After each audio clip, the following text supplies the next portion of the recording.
Pada tanggal 24 April 1962, terjadi pertempuran antara pasukan DITII dan TNI.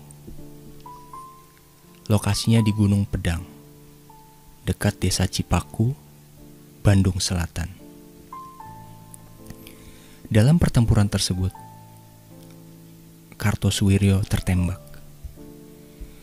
Pada bulan Mei 1962, Toha Mahmud dan Danu Muhammad Hasan yang merupakan petinggi DITII, mereka sudah menyerah.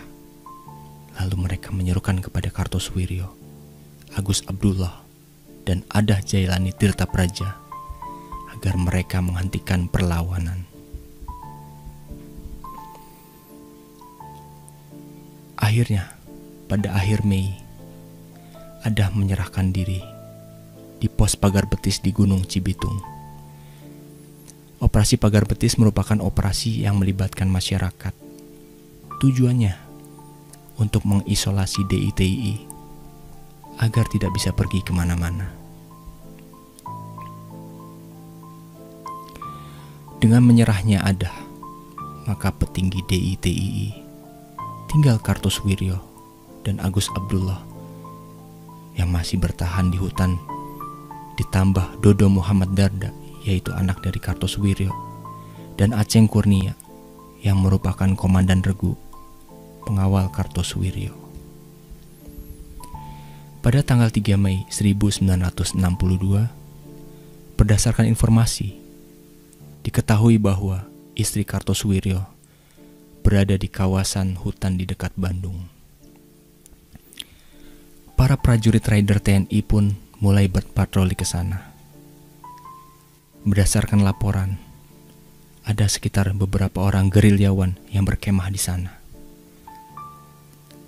Berdasarkan informasi tersebut, maka pada tanggal 3 Juni 1962, satu peleton Raider yang dipimpin oleh Letnan Suhanda mendekati lokasi perkemahan. Keesokan harinya, anggota pengintai dari pasukan Suhanda menemukan persembunyian dari DITII di sebuah lembah antara Gunung Sangkar dan Gunung Geber.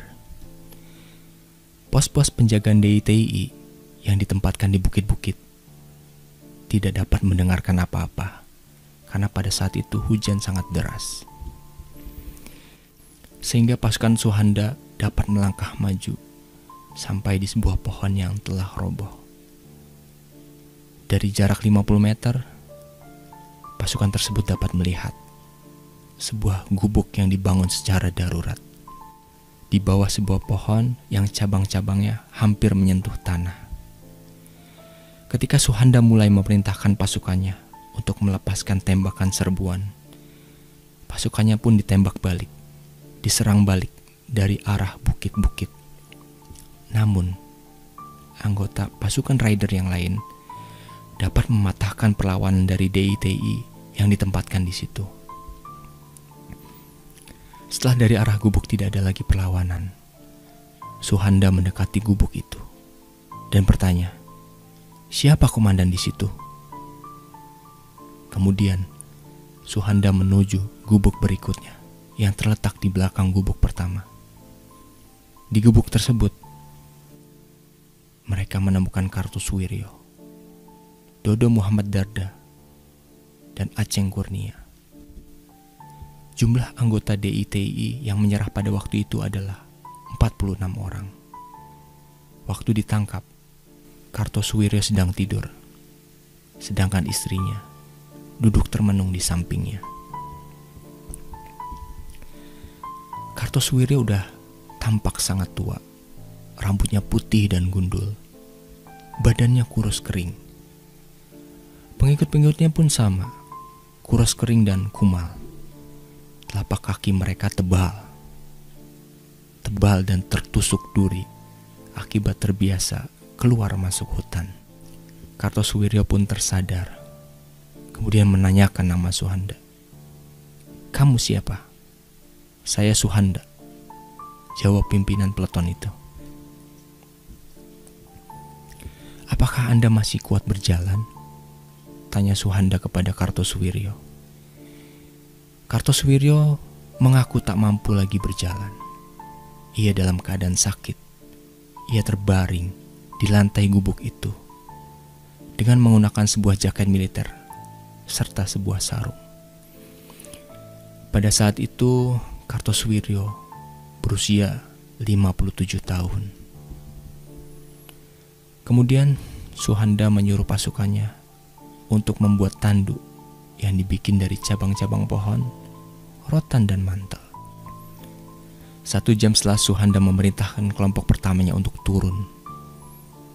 Kemudian ia menyusul bersama Kartosuwiryo dengan membawa sisa tawanan dan semua dokumen. Ketika melewati danau Petalengan, Kartosuwiryo meminta istirahat.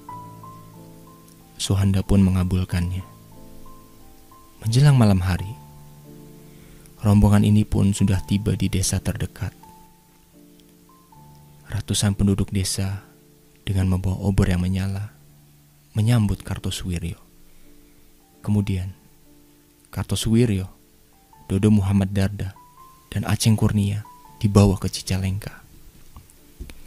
Dari Cicalengka, Kartosuwiryo pun dibawa dengan mobil ambulans ke markas divisi Siliwangi Ibrahim Aji. Lalu kemudian ia dibawa ke Garut.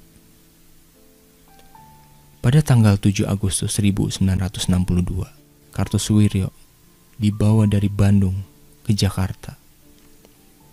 Kemudian pada tanggal 13 Agustus 1962, dengan tertatih-tatih, Kartosuwiryo dihadapkan ke mahkamah militer. Ketika itu, pengadilan menawarkan kepada Kartosuwiryo untuk mengajukan permohonan gerasi kepada Presiden Soekarno agar hukuman matinya dibatalkan. Kartosuwiryo pun menjawab, "Saya tidak akan pernah meminta ampun kepada manusia yang bernama Soekarno." 3 hari kemudian, Kartosuwiryo dan keempat rekannya dijatuhi hukuman mati dengan cara ditembak.